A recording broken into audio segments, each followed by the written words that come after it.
took the day off today. I'm searching for new recipes to make. Oh, that's fun. We were just talking about bloomin' onions. I don't know if that's inspiring at all. Or if that's kind of in the opposite direction of what you're looking for recipes. Where they are not even a little bit healthy, but they're really tasty. Fortunately, I'm trying to find healthier stuff. Yeah, no, that's about as unhealthy as it gets, so maybe not that. Struggled with food for most of my life, so it's kind of a journey. Oh, that's nice. Yeah, I'm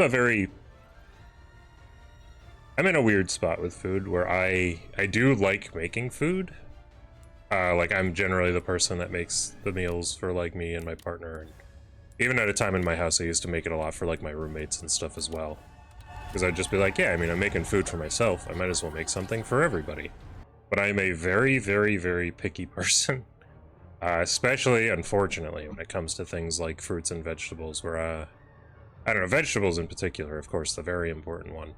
I'm just very, very sensitive to texture in a way where a lot of them are extremely hard to eat on their own or in a meal. So while I've done a lot of cooking, a lot of it has been like default meals that are easy for somebody like me to eat. You know, very, not that it's literally always steak and potatoes, but a steak and potatoes kind of person. Where, you know, like, I've gotten really obsessed with things like curry over the past handful of years, but it's always, like, about as bland as a curry can get. Like, the sauce, the rice, chicken, maybe potatoes in it, and that's, like, it. As opposed to how far you can go with it, where you can have all sorts of veggies mixed in. But I just have such a hard time eating veggies, and I know how important it is, too. I have found out that I do really like, spinach, though. That's one of the things that I've tried to lean on, is I'm like, you know, spinach in pasta sauce, spinach in on pizza, I suppose. Not that that's the healthiest way to get your spinach in, but I don't know, I really like it in that kind of stuff, so I try to work that in where I can. I barely cook either, gotta learn that along the way. It definitely gets easy fast, where you just kind of have to accept that sometimes you're gonna have a handful of meals that'll get all messed up. And sometimes it can be hard to nail the timing down, but you do it enough, you have a mediocre version of it a handful of times, and then eventually you get a nice good version of it. Try making smoothies with a bunch of veggies blended. That's not a bad idea. The closest that I do to get any kind of regular veggies is that thankfully one of the default things that I like a lot is just like pasta with like meat mixed into it. Usually I'll do like ground chicken or turkey or something. I was a big hamburger helper kid growing up, so once I became an adult I was like, there has to be a healthier way to do this. And I will usually make it with the veggie pastas that you can buy, which, while hardly a substitute for vegetables, they do got a lot in them. Think/hope that that counts for something. Although in general, I don't know, just the fact that I'm not generally having as many processed things as I could be goes a long way in and of itself. So I take that for what it's worth too. Or do I have the best diet in the world? No, but it means a lot to cook for yourself just because of things not being as processed. Yeah, I guess even as somebody that doesn't have the most refined palate, that would probably at least be some cooking advice I could give, is experiment with recipes and definitely try to find something that's very easy to throw together fast that you probably won't get too sick of. Everyone's obviously pretty different with food, but I think that was like a big thing for me, where like, thankfully I can make that default veggie pasta with some meat in it meal like every day forever and probably be kind of okay with it. I have been making it for myself pretty regularly for the better part of the past 10 years. And it's important to have a meal like that if you're getting in the flow with cooking. I think it just generally makes it feel a lot less intimidating when you've just got the thing that you can be like, oh, I'm home from work, let me just throw it all in the pan. Or whatever you gotta do for it. Gonna be experimenting using my rice cooker to make some meals. That's awesome. Actually, speaking of like learning how to cook and like kind of getting a better handle on it and everything, rice is one of those things that I actually I didn't eat for the longest time, and it was specifically because I was really, like, I made it wrong like 6 times in a row, and eventually I was just like, I don't even think I want to eat rice anymore. I think I give up. And then a rice cooker actually is what finally turned me around on having rice again. Where I was like, oh, okay, like, at least, you know, if I can't make rice, this can make it for me. And then having it more and more finally inspired me. Well, okay, what I should actually say.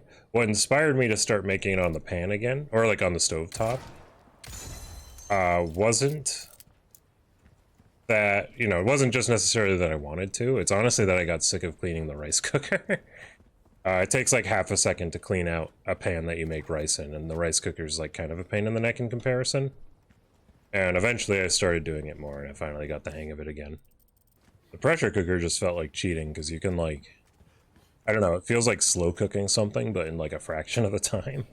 But it definitely doesn't do quite as good of a job. You started to learn how to cook? It's funny, I was talking about this earlier. I'm in like a funny in-between with it, where on paper, I have been cooking for like basically all of my adult life, probably since, I guess even on and off when I was like really young, but like, for the most part, once I got to like 15, 16, 17 years old. Oh. Rat break. Once I got to like 15, 16, 17 years old, I started cooking a lot for myself. I don't know. I wish I wasn't as picky as I was, because I like cooking, and I love that there's such like an art for it. What veggies do you not like? The unfortunate answer is like most. And it's not even for flavor reasons. A lot of the reasons, oh shit. A lot of the reasons I'll even, or a lot of the time, I'll even love the flavor of different veggies. Yeah, a lot of the times it's like the actual, like, flesh of the veggie itself that for some reason just hits me really wrong. And it ends up just translating to a lot of them, like, it's easier to list the ones I do like than what I don't. And a lot of the ones that I do like are the ones that are like almost cheating. Like onions and garlic and potatoes and corn. And I've had my moments too where I'm like, man, I know I have a hard time eating veggies, but the way that like, however it was being made, you know, like, say, the example I usually give is that there was one day where I was over my older sister's house and she was making broccoli. She was making it in the oven with just like oil and cheese, but the way that it came out, or the way that it made the house smell, had me completely sold on trying it. And I was like, I'm gonna do it. I'm gonna try a veggie, because this smells absurdly good. And I really, really want to try some. And then it just still hit the wrong way. And I was like, oh, man. Thing I learned, if you want to help trick picky eaters, to try stuff starting in soups. It tricked my niece into liking broccoli. Interesting. It's actually funny you say that, because on the topic of me liking spinach as like one of the only particularly healthy vegetables that I like, is that it started with working at Domino's and trying it as an ingredient there. And I think a lot of it is that it was very easy to hide in tomato sauce. So from there I was like, oh, okay. I should probably just sneak this into tomato sauces then. What's even more annoying is that it can often be the same way with fruit as well. Although I know for a fact that fruit smoothies tends to make every fruit pretty edible for me, because I do like the way most of them taste. Honestly, what I should do, because I've been like, because I've been getting really obsessed with curry over the past like couple of years, like literally just like curry, chicken, and rice is like one of my new favorite easy to make meals. That would probably be an easy place if I were to try to sneak something in. And like many things in my life, I am just qualified enough to talk about it, but then I feel out of my depth when I'm actually trying to talk about it. Like, do I cook every day pretty much? Yes. Do I actually know what I'm doing as a, you know, quote-unquote chef? Probably not. But on the flip side, I have to remind myself that there's a lot of people who basically can't cook at all, which is fair, because it does take a lot of mental energy to like get into it. I think I just lucked out, and my mom didn't even necessarily like teach me to cook as much as she did just kind of encourage it whenever I got curious about it. What's your favorite dish? Oh. Honestly, I'm not sure. I feel like my brain right now just wants to say the rice and curry. It's not like super new that I've been making it, like kind of like the past 5 years or so. But it's the kind of thing where like something about the flavor of even just those boxed curries is like just so savory and like out of this world that it just never gets old. Man, this one's been tough. I don't actually even remember this boss being that hard. I guess higher difficulties can be funny like that sometimes though, where sometimes stuff can feel pretty samey just because you've got like the flow down for what matters for what you're trying to beat. And then sometimes you get to the boss like this where you're like, oh, maybe I barely got hit when I played, but like it mattered that it did much less damage. And it turns out I didn't actually have the flow, I could just aim, and that was enough at the time. There was a boss in Devil May Cry 4 that was like the epitome of that, where it's basically just a room with a crazy amount of small enemies where occasionally like the floor electrocutes. And on lower difficulties, oh shit! On lower difficulties, the floor barely does any damage, the little enemies barely do any damage. So you can just kind of like hit buttons and tank hits and like hit the part of the stage that you need to hit. But then on the harder difficulty, where those things kill you in like 2 or 3 hits, you're like flying around everywhere trying not to get touched by things. Before messing around with streaming on Twitch myself, I basically had zero interest in streaming. I think mostly because I thought of streaming and I thought of like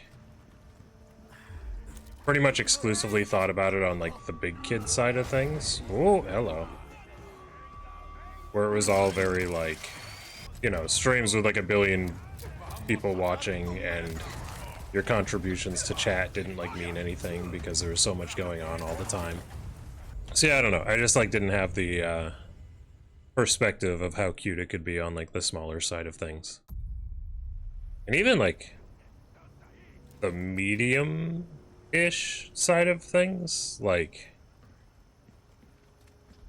I'm surprised how even, you know, channels that have like 100 people watching, I would have expected that to even be too much, but it's like totally not. Yeah, but no, at first I basically only started doing it. Oh, I hear you.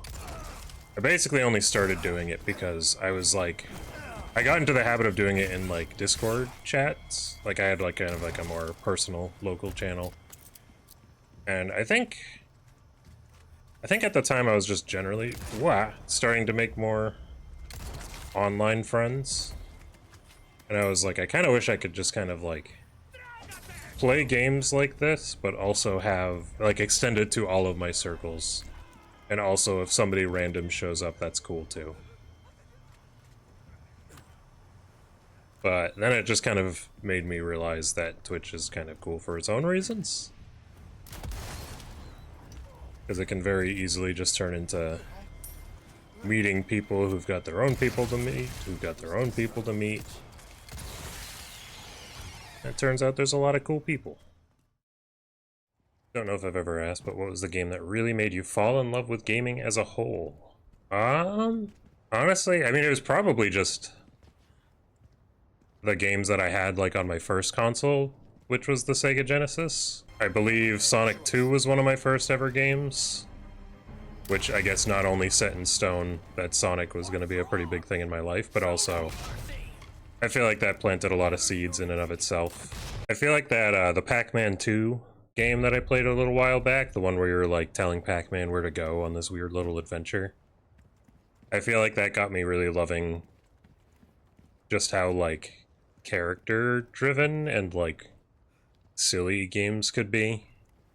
Outside of the Sega Genesis, I think 2 of the games that got me really hooked on like more atmospheric games that really have like a sense of style to them that's very Derek coded in the long term was Secret of Mana, which I know I talked about a lot on a recent stream, and honestly just Ocarina of Time, where like I know that game gets like obviously a lot of recognition for being one of the better games, period, the atmosphere and the sound design and like the world building and everything in that game, like even if it's not the whoa, what was I saying? Oh yeah, the atmosphere, the world building, like even if it wasn't a super deep story, the way that that world was designed, I think just really got me hooked on atmosphere in games as being like not my first priority when I think of a game that I like, but it's like pretty up there in things that I prioritize. Should really try to get into the Mana series. It is really cool. I don't know. As games, even the first game is like a little weak on the gameplay side of things. And it makes them almost kind of hard to recommend. The best way that I could describe it... Ooh. Best way that I could describe it is imagine you're playing a Zelda game. Like an old Zelda, like a 2D top-down Zelda game. Except the story is like not particularly interesting because it's like an old SNES RPG where they only put so much effort into the writing. But yeah, no, it's like a classic Zelda game where like it's very top-down, pretty simple dungeons. But the dungeons are even simpler because there's very rarely like more complicated puzzles to figure out. The combat is both not super complicated and you can literally... What, he even killed me? And your attacks can miss, so I don't know. It feels very like lame and loose compared to even like older Zelda games where the combat was only so complicated to begin with. But again, the vibes alone are like really what sell the game. Honestly, what I usually do to like... Let me see if I can find the video. So here's like... Here's the kind of thing that I think makes the game worth playing. Just find, like, a lot of areas in the game are just, like, really beautiful like this. This is probably my favorite song in the game, too. And my favorite area in the game. This place is just gorgeous.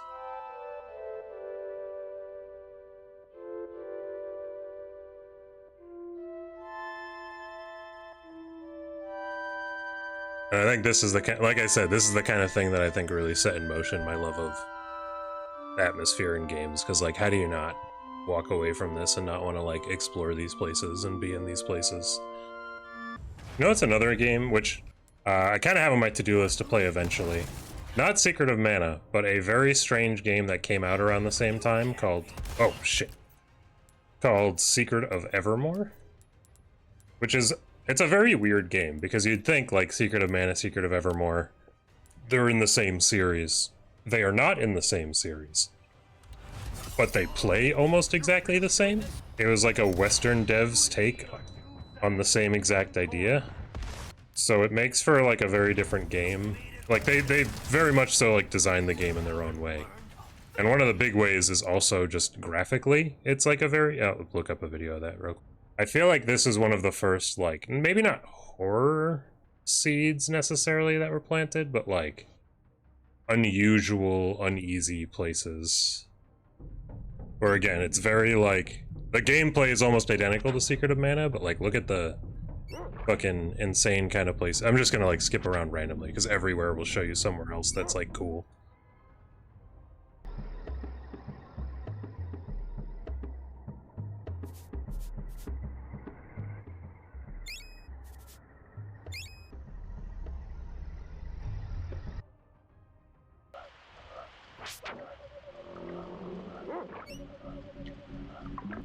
Super, super cool atmosphere for an SNES game.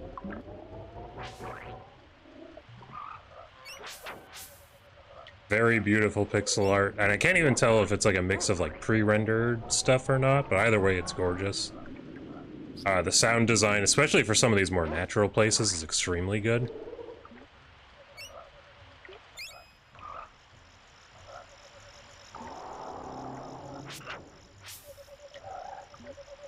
Also, not that we're watching Secret of Mana, but you can kind of maybe see what I'm talking about, where I'm like, it's kind of like Zelda, but not quite as interesting. But also, I like being in these places so much that it still makes the games worth revisiting. Also, let me see if I can find it. This game has one of my favorite stupid video game places of all time, which is, it has a desert level, and of course you're just kind of like, oh, well, desert levels tend to kind of suck. And this level does suck.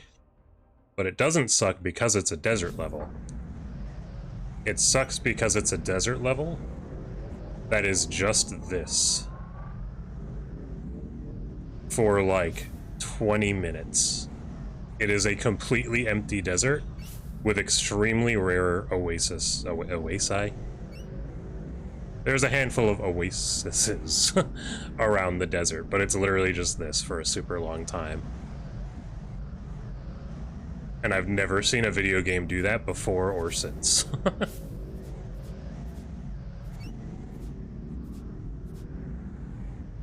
And again, super good sound design, music. Even for something as stupid as this, it's still kind of like just so moody and like unforgettable. But yeah, I don't know.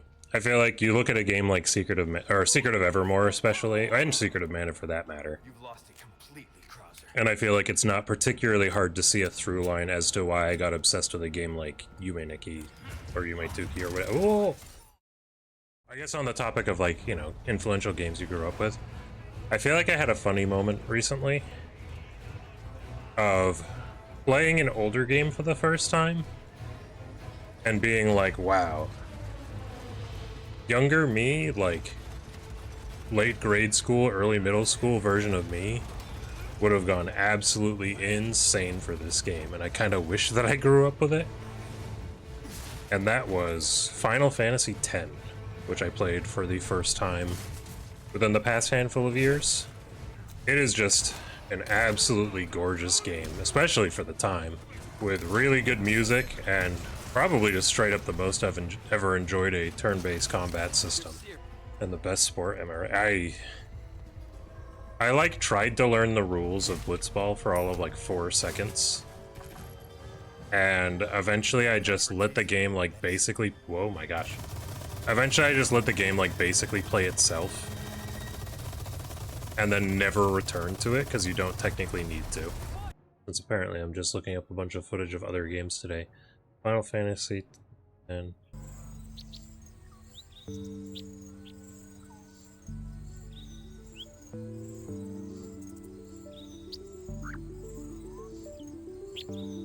Shut up, scary Resident Evil sounds in the background.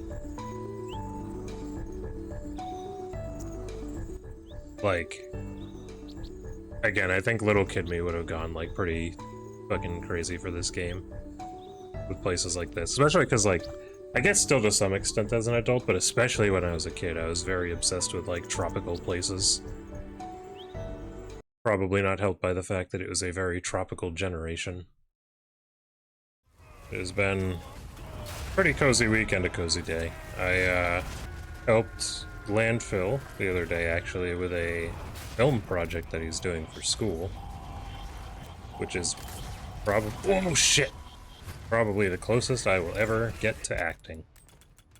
Derek, face reveal soon. I'm honestly not opposed to revealing my face, really. I might be slightly more opposed to revealing it like that. Now, that's one of those things where, like, there's not actually a particularly good reason I haven't shown my face, and maybe I even have before and I don't remember that I did. But yeah, I'm not, like, particularly shy or self-conscious about how I look or anything. I, like, just kind of haven't. Just because. So now I have to wonder, is the face reveal thing accidentally double backed around where, like, it's been so long since I have that now did I accidentally hype it up? I didn't mean to.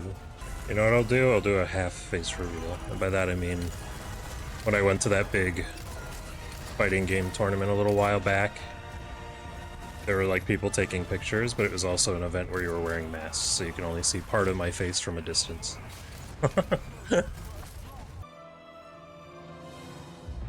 So one, this was just cool. This was the Blaze Blue, or fighting game tournament in general that I went to.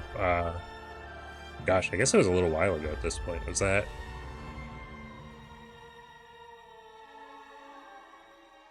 May, June, July, something like that? I think it was July. And then it's like, where am I in this? Oh, is it the one wearing the blue shirt? Sure is. It's even a shirt with an acorn on it. There's the half face reveal. And yeah. Like I said, I very much just kind of based my Sona design on myself, wavy hair included. It's actually funny. You know what? This is a lore dump I actually don't think I've ever, somehow never gotten around to telling on stream before. But, love the similarities between yours. So, yeah, no, that was basically the idea. Like, I've always been the kind of person that, like, I liked the idea of very much so, like, characterizing myself.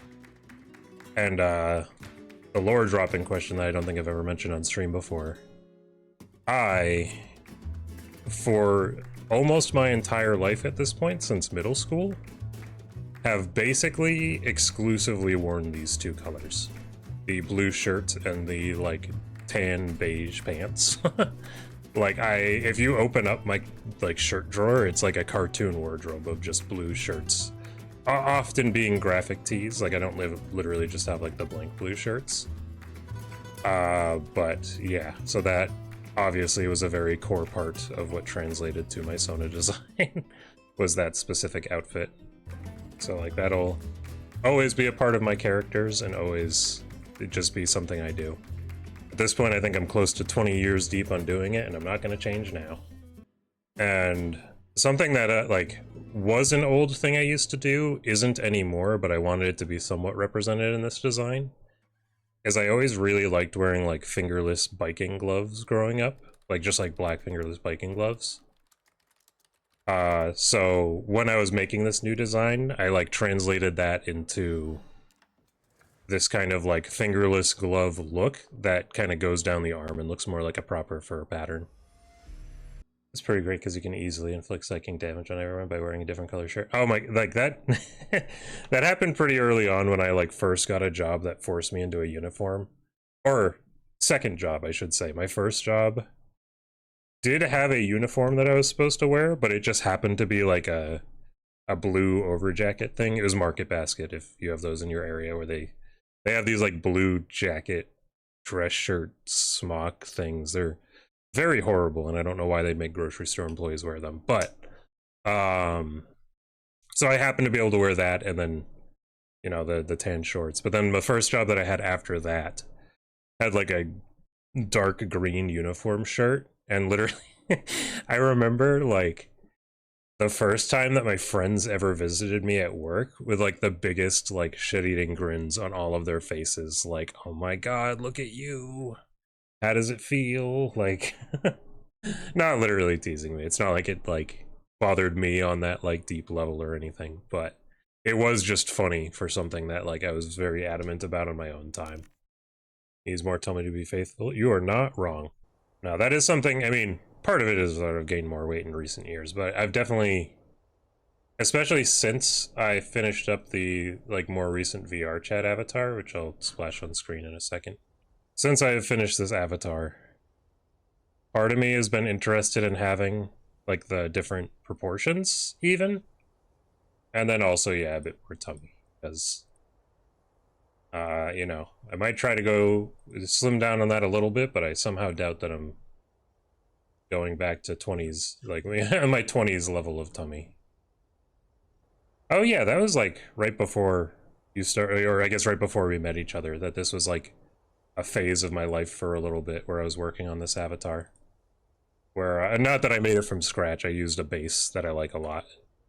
But I have spent kind of absurd amount of time, that's one of the meetups.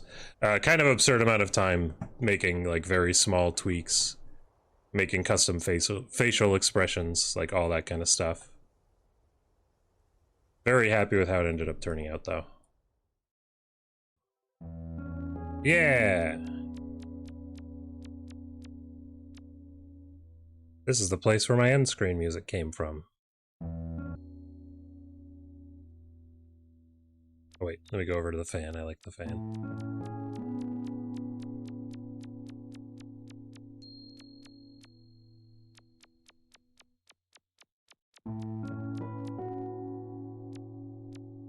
Like, when I first came here, this song just like super struck a chord with me, and is easily one of my favorite songs in this game, and is I don't know, just kind of one of the more relaxing songs I can think of in general. Very, very cozy, very sleepy. Felt fitting for the end of a stream. And then I remember at the end of one of my first streams when I was playing this game, I set this to like my computer's background music, like the in-game computer. And just spent like a bunch of time like chatting while leaving that on in the background. So it just kind of turned into like a "this is the end of stream, we're winding down" song.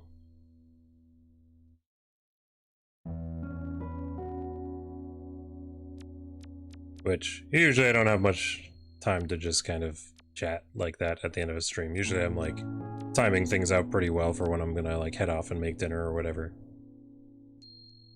But I still like the idea of keeping that song as like a thing. Both, I guess, in my life and also in my streaming career, this song became pretty important to me. Exploration games that you like. Trying to think of other examples off the top of my head, because there's a lot of things that like I can like functionally consider exploration games. Like I was saying earlier, I feel like half of the reason I like exploring stuff in VR chat is basically for the same reasons. Like it fills a pretty similar void of jumping around to user-created worlds that are usually some level of surreal or pretty or just kind of nice to hang out in. And all the Yume Tuki or Yume Nikki fan games, like, I've played at least a handful of them, but obviously they fall very much under the same umbrella where they're pretty much all exactly like this. Which, you know, obviously not a bad thing, but it does put them all kind of under the same umbrella where I'm like, I could list them all off, but it barely feels like listing different games. I think there's games that like fill a somewhat similar void. Yeah, void's not the right word. Fill a somewhat similar niche of like, even though they're not exploration games literally, like I like exploring their worlds in and out. I guess you could even put collectathons under that umbrella if you really wanted, depending on how far we're stretching the definition. You know, something like Banjo-Kazooie or whatever, you know, is a game about exploring. You know, it's a really weird, neat game about exploring that I've meant to try again at some point. For a weird little indie game history lesson. There was a cute little game that I happened to play growing up called Seekless. Where technically it is like a platformer with like stuff that you're trying to collect, so you could essentially call it a collectathon. But it had a very similar energy of like, you're just plopped into this world. There's no lyrics, I can't even think. There's no dialogue or anything, just go. Or like, sure, you're collecting stuff, but it feels a lot more about just being like, how do all these weird little parts of this world connect? Also, phenomenal soundtrack. It's a pretty small soundtrack, but every song in it is pretty dang good.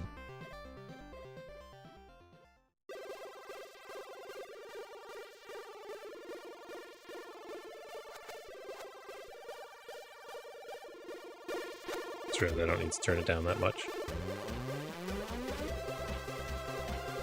See what I mean, though? Where it's like a collectathon, but it's like essentially open world, and you can kind of go in whatever direction you want.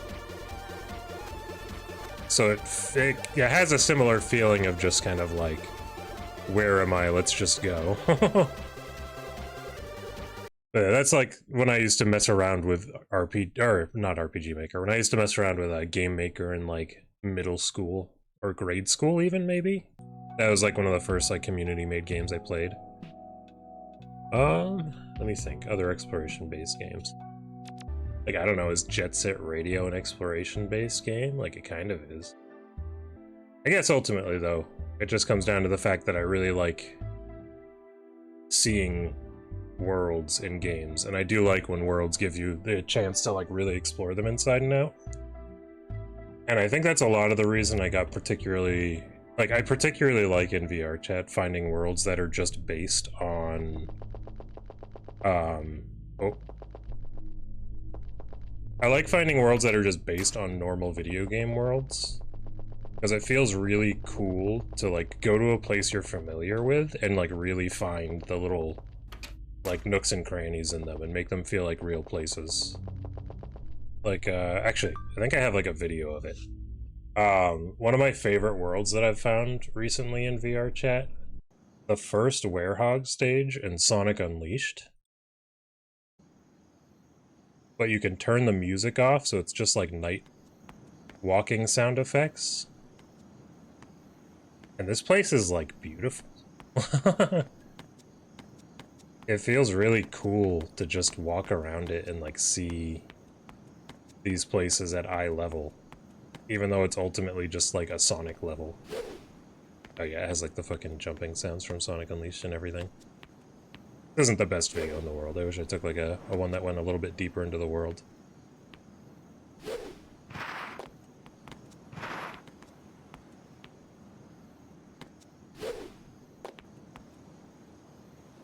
But like, it just makes you look at a place like this and be like, I could just hang out with my friends, you know, on a balcony somewhere in this world. And we could just have a cozy time looking over the balcony of this beautiful night street. And I just think that's neat. And actually, when I was playing Sonic Generations recently for like the, you know, Sonic X Shadow Generations that came out, I was doing the Chow hunt in it, which is a new thing they added where there's like 3 Chow hidden in all of the, in every single stage in Sonic, the original Sonic Generations. And it had me like wishing half of them were VR chat worlds, because it made me like take it slow in the maps and like really look at little nooks and crannies of the world and be like, this is just a cozy little corner that they put a lot of time into designing. And I like that I took the time to, you know, smell the roses, so to speak, and just see this neat little area here. Dang it, somebody put hard work into making that little corner of the world beautiful. Something I actually should remember to do after this stream. I didn't bring up my Be Right Back screen, but I have a little Be Right Back screen that when it's running, it has a, like a little slideshow of random, like, commissions and stuff that I've gotten.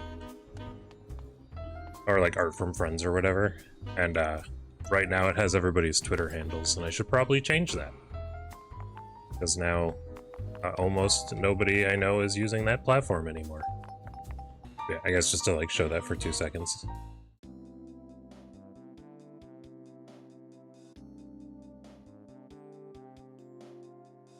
Of course I show it and it doesn't show a single Twitter handle below it, but that's okay, it gets the point across. Need to post on Blue Sky more. I finally started using it, but I'm not sure how to interact yet. I mean, I'm just bad at social media, honestly. Like, I have one, and I had a Twitter, and I almost never posted on Twitter, and I basically haven't posted on Blue Sky yet. Although I will say I'm definitely more motivated than I ever really have been. My problem with social media usually is, like, I'd rather just talk in a platform where, like, you know, I know that I can have a little bit more of a back and forth with what's posted, because I know it's actually, like, getting to the right people. You know, it's getting to the people who will care about the things that I'm posting about, and also it's getting to people at all. And, I think with Twitter, things just kind of got lost in the void because the algorithm on that site was such a train wreck. And then, you know, I mean, even, like, way back when I even pretended to have a Facebook, like, it was mostly family and a very sporadic mix of friends on there, and, like, I'm not about to, I don't know. It felt weird just posting random stuff about my hobbies on a place that had all my family, so I just kind of basically didn't use it at all. And I guess especially now that I have, like, any level of internet presence, it makes a little more sense to, like, actually try to use something like that more. But I also don't, it's like, I super don't want something like using social media being something that turns into, like, I don't want it to be an extension of streaming, I guess is the best way to put it. Like, I don't want it to just, I don't want to just, like, post, like, when I'm going live all the time and stuff like that. Like, I don't want it to be, like, an annoying part of me being there. Not that it even annoys me when other people do it, but it's got a vibe to it, you know? Which I think is mostly just me saying that, like, I don't know how much I'd post outside of that. I guess it, I don't know. I just have to feel it out. I have to see if it's something that maybe I could actually find myself using more regularly, that I'd feel, you know, less bad about posting that kind of stuff. I don't even know why I get so hung up on it. I'm sure, like, especially in this day and age, nobody really thinks that hard about it. But I do. I don't know. I've always just thought too hard about it. Only times I've had a real back and forth on Twitter was arguing with people. Just the algorithm being a train. Yeah, you know, that sounds about right. I think that's actually another thing with Twitter is that Blue Sky is literally getting a lot of like praise for being like extremely public, but in a positive way, as opposed to Twitter, which was extremely excuse me, extremely public, but in a negative way. Or like, it's like you posted something in the public just to get like all the worst eyes on it, whereas Blue Sky seems like it's the opposite, where you'll post something to the public and it'll probably get all the right eyes on it. And just people who want to be, you know, in a nice zone with their hobbies and stuff. I think lots of people do think that hard about it. It's understandable in my eyes. Yeah, I think maybe that's even hard to see on the outside, because like as somebody that mostly just scrolls social media, it's just a whole bunch of posts. But I'm also sure there's tons of people in my boat. In fact, I'm pretty sure most of the internet's in my boat, at least to some extent. Where they're just not really the type to be super public with themselves. But also, you know, here I am right now, so if anything, I kind of blame that, like, that kind of mindset that I have about posting as part of what made streaming appealing. Because while I'm here, we, like, especially as a small streamer, we all kind of have each other's attention. Almost like real people having a conversation. How about that? So it just kind of made it appealing to just kind of, you know, do my thing and talk with people in a way that was still very public, but at least was very direct. Actually, I haven't been to a casino in an extremely long time, and the only time that I went, I was under the age of 18. So I was basically just there for like the surrounding stores and hotel and like general outside vibe of it, but also maybe it's not exactly my scene. I basically want to go to one again, literally just to get the vibes again and not to actually do any kind of gambling. Which is mostly annoying because I could accept, like, at least like the light version of it, where it's like, oh, I'll bring like a tiny bit of money, even if I know that I'm basically throwing it away. But like a tiny bit of money doesn't even get you anywhere, so. And it is not something I care enough to put a crazy amount of money into, that's for sure. Like if I could spend a night, or you know, if I could spend an evening at a casino and spend like all of $50, that would be fine, but that's just not how that works. But gosh, the casino aesthetic is pretty. It's like Hollis had a spontaneous change in her worldview, unrelated to my inappropriate meddling with her thoughts.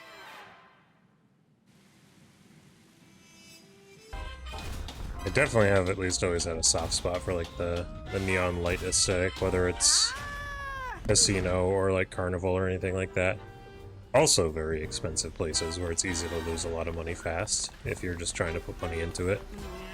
And also a place I usually have more fun just like walking around than actually doing anything. I don't know if I can basically just blame Sonic for having a soft spot for the aesthetic. Colors... death. These garish colors make me want to die. Hey, I was basically just saying the opposite. All these garish colors make me want to die. I feel like I just went colorblind.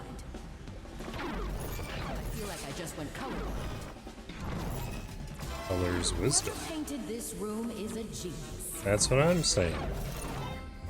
What was I gonna say? Oh yeah, fireworks are also on that list of just...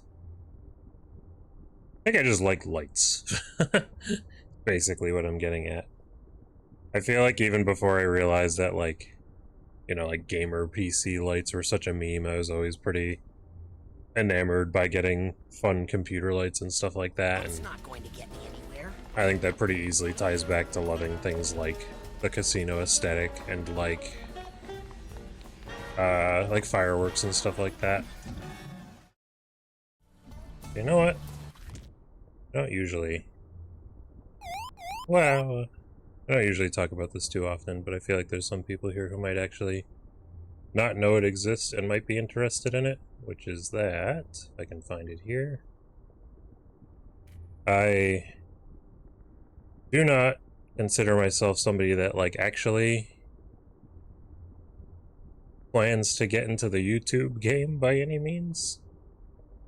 But if anybody cares about any kind of stuff that I've done on my past streams and whatnot, I always try to put together little highlight videos, which like, they're not like cool moment highlights as much as they are just like, I like putting aside the fun conversations that I have on stream and having like a little record of them, so I don't have to actually like go through my streams, if like, you know, go through all my old VODs if I want to like revisit old streams or whatever. I kind of like the vibe of like, let's just get a short compilation of a month, so then I can kind of go through month by month.